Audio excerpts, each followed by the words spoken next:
Greetings to everyone. My name is Jasmine Bayan. I am a 19-year-old second year of college at San Diego City College studying accounting, business administration, and economics. I stand before you today holding a green radiant object that represents the main catalyst of my communication improvement, a badminton birdie. I'm an immigrant. I moved here 2 years ago with my family when I had average proficiency in English. I would say I could understand and read and write English, but I was not very comfortable with conversing with it.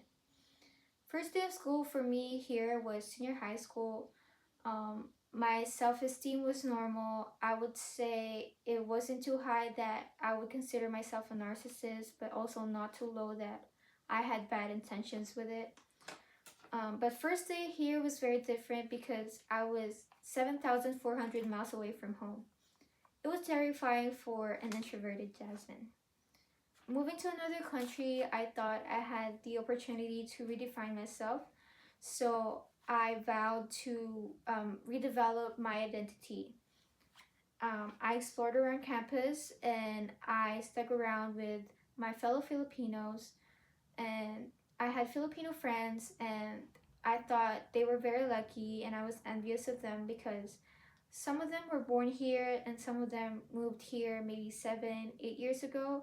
So they were already very comfortable, and I did envy that.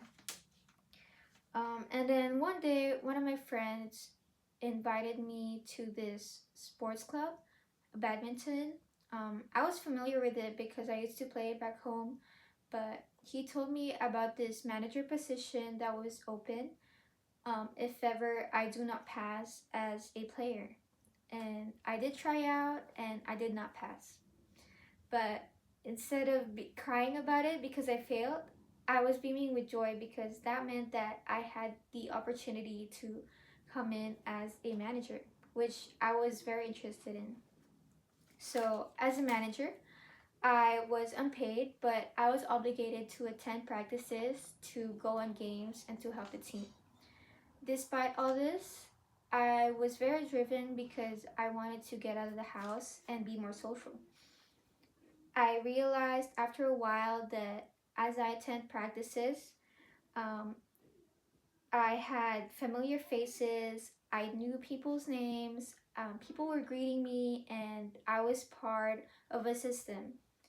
It was terrifying at first, but then it became exciting, it became comfortable, and then it became very intimate. For the first time in a long time, I had a place to hang out in, I had friends to walk with, I had people to talk to, and I was part of the community. Graduation day was harder because I had to say goodbye to my senior high school experience that involved my badminton community. Um, and it was harder than answering a yes or no question in English back then when it was my first day. So graduation, it was the same me, but I was more confident, I was more competent, I was more driven, and I was more social. Right now, today, I would define myself as 19-year-old Jasmine, a social butterfly, an exceptionally fluent English speaker, and I am an extroverted person. Badminton gave me this life that I didn't knew I was capable of. It gave me the skills, and it gave me a voice to express myself. And I'm very glad I took the birdie. Thank you very much.